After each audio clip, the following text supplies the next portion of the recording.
Ngayon.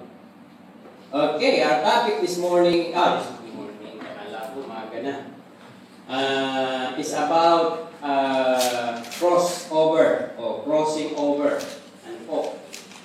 Ano ang ibig sabihin ng crossing over? What is the meaning of crossing over? Sabi po dito, to move to the present situation to the next level of your life. Mahirap yata yun na. Paano ba? Meron bang next level ang ating life? Mayroon, di ba? Halimbawa, nung kabataan ko, elementary ako. Tapos, nag-cross over ako, nag-graduate ako ng elementary kahit pasang-awa. Di ba? So, I passed the elementary grade, nag-cross over ako into high school. Ano? So, na-inlove ako sa high school, kaya ginanahan ako mag-aral, kaya nakapasa na naman. And then, nag-college na ako. Kahit ipinangungutang ng tatay ko, nag-college ako. No? So, in that way, makikita natin, life of the people has a crossover. Diba? At alam niyo ba, ang pinakamalaking crossover na mayroon tayo, the biggest crossover that we have this month, is we're moving to the place that God has prepared for us. Amen? Sila Pastor Al will be having their crossover next month, April 4, to the new building. Tayo, ngayon yata ang katapusan. Hindi pa nag-uusap kasi they are still asking for a meeting with our deacons and their deacons for formality's sake. Kasi hindi pwedeng basta tayo sumalpak ng walang hindi nag-meet ang deacons to deacons kasi baka masilip yung pastora at ikaw nag-decision ka ng hindi approve ng deacon, makikick out siya. No. Kaya she is trying to put it on a right basis para magtagal tayo doon. Amen? So, that is the biggest crossing over that we are going to have this month. Okay? Ang teksto natin ay matatagpuan sa Joshua chapter 1. Kasi wala akong ibang makitang character na uugma sa ating sitwasyon. Kaya parang nakita ko itong Joshua chapter 1, 1 to 6, chapter 3, verse 5. Pakibasa nga natin ang sabay-sabay. After the death of Moses, the servant of the Lord said to Joshua, son of Nun, Moses' aide, Moses, my servant, is dead. Now then, you and all these people get ready to cross the Jordan River into the land I am about to give to them, to the Israelites. I will give you every place where you set your foot, as I promised Moses. Your territory will extend from the dense Lebanon and from the great river Euphrates in all the Hittites' country to the Mediterranean Sea in the west. Sunod po natin yung verse 5 ng chapter 3. No one will be able to stand against you all the days of your life. As I was with Moses, so I will be with you. I will never leave you, nor forsake you. Be strong and courageous, because you will lead these people to inherit the land I swore to their ancestors to give to them. Nakita niyo po yung sa verse 5, ang sabi po dito, no one will be able to stand against you all the days of your life, as I was with Moses. So I will be with you, and I will never leave you nor forsake you. May isang verse pa po yan sa bandang ilalim. Ang sabi po dito, Joshua told the people, consecrate yourselves, for tomorrow the Lord will do amazing things among you. Is that great? Amen. Di ba napakaganda ng pangako dito ng Panginoon? Joshua told the people, consecrate yourselves, for tomorrow the Lord will do amazing things among you. Tayo po'y manalangin.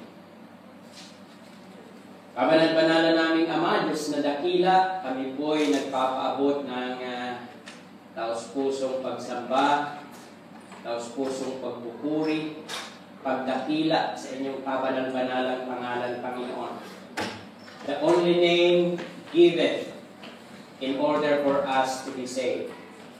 Lord, itinataas ka po namin, niluluwalhati ka po namin, itinatampana ka namin sa kaiguturan ng aming puso, O Diyos.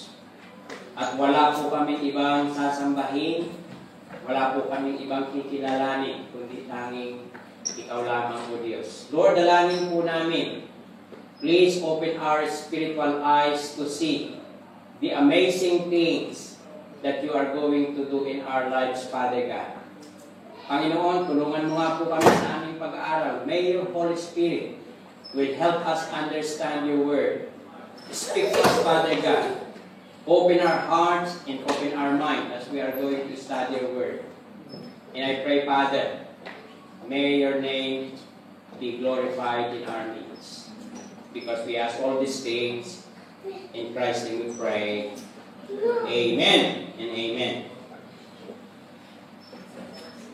Okay. Crossing over is moving into the next destinations of life. Ano po? Ito po yung pinaka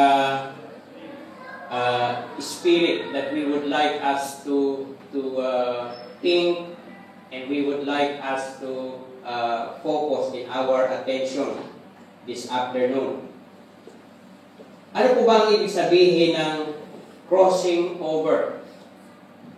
For some, it could be from poverty to riches, from sickness to good health, from being hopeless to hope, from being sad to happiness, from old format of practices of life into a new dimension of Christian living. So,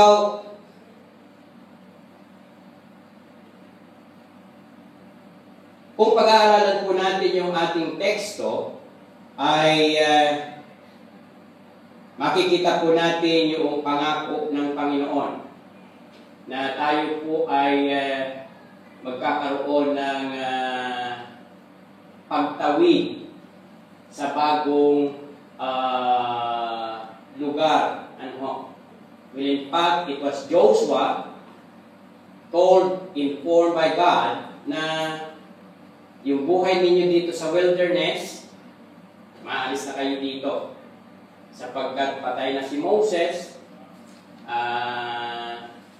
patay na rin yung lahat ng mga matatandang Israelita na siyang nagiging hadlang upang hindi kayo makapasok sa Promised Land. Alam niyo po ba ang dahilan kung bakit hindi sila nakapasok sa Promised Land?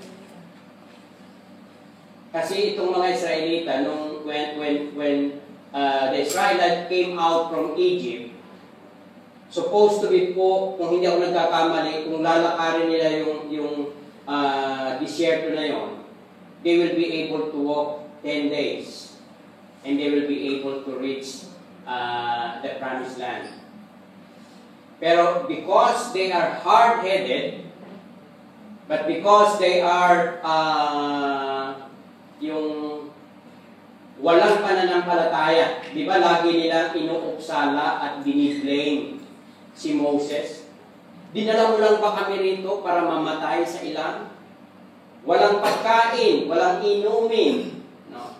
So that's what they are keep on doing to Moses. So nawawalan po sila ng respeto. At kapag nagmumurmur sila against Moses, they are not murmuring against Moses, but they are sinning against God. So, nagkaroon po ng Panginoon sa kanila, because you have no faith, you will not be able to enter into the promised land. Including Moses. No, including Moses. Now, when Moses died, here it is, the new generation. Ang henerasyon po ni Joshua ay binibigyan ngayon ng Panginoon na makalipat doon sa Promised Land. Why?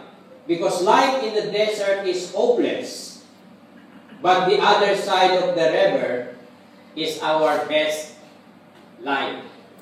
Ano po? Yung buhay sa disyerto ay pagka siguro nagbabakasyon ka, it seems like interesting. Pero kung you will be there 40 years and paikot-ikot, I don't know why hindi sila makalabas. No.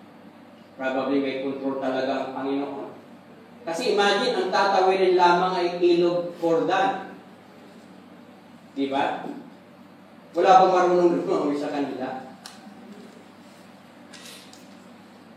Especially today, ang swimmer nakakalangoy ng milya-milya, isn't it? So, malakas kaya ang agos ng ilog Jordan? Why nobody in the Israelite group can just swim into the other side of the river? Kasi life in the desert is very horrible. Imagine kung gusto mong kumain ng fresh potato, fresh gulay, wala eh. Diba? So life in the desert is hopeless, but on the other side of the river is our best life. Pakita nga yung picture. Here. Isa ba? Yan. So, kung ikukumpara po natin ito, yung buhay sa disyerto talaga, I don't know kung if you will enjoy staying there. Don't you? Hindi ka man lang makapagtanim ng talong, hindi ka man lang makapagtanim ng kamatis, hindi ka man lang makakain ng sariwang talbos. No? Kasi talagang barren eh. No? So, can you imagine what kind of life they have in the desert for 40 years? No? Yung nga naglalaro sa isip ko, bakit kaya hindi sila makalabas doon? So probably the Lord has control. No? Hindi ka pwedeng lumabas. No? So, hanggang sa namatay na silang lahat, ay ito, may pag-asa sa kabila. On the other side of Jordan River, wow, tinatawag na yung milk and honey, ang tawag? Ito, yung dinadaluyan ng milk and honey. Alam niyo ibig sabihin nun? Kasaganaan yun. It's a prosperity. It's an abundant life. Ano? Kung matatanda natin yung istorya ni Caleb and Joshua nung nag-spy sila diyan sa Promised Land, when they came back, yung kasama nilang 10, ang report ay negatibo. Oh, mga giant po, malaking tao. Di ba? Pero si Joshua and Caleb, ang kanilang report ay wow, masagana doon. No? kasaganaan. Hindi nila nakita yung mga giant. Ang nakita kasi nung 10, sampu nga ba? Hindi ko matandaan. Problema. Kasi mga giant ang nakatira. So, ito ay nagre-represent ng ating lumang buhay. No? Nung hindi pa tayo mananampalataya, during the time that we are not believers, our life is in the desert. No? Hopeless, lalo na yung may mga espiritu ng poverty, yung, ang hirap-hirap namin lagi. No? Halos namamalimos na lang kami. We are keep on asking and begging and asking money from abroad. Anak, tulungan mo kami dito. No, hirap na kami dito. Tulungan mo kami. Kaya nga sabi ni Pastora Citas, kapag naging Kristiyano ka na, dapat nabago na yung espiritu na yon. Diba? Nung sa encounter natin, dapat ang espiritu na natin ngayon, we have the spirit of prosperity kasi lumiba na tayo sa kabilang, nag-crossover na tayo. Diba? So,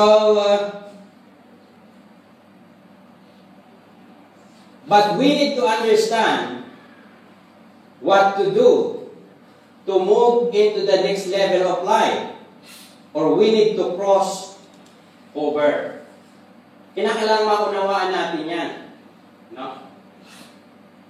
So, ang sabi ni Joshua ay ano? Consecrate yourself. Diba? Doon sa verse 5.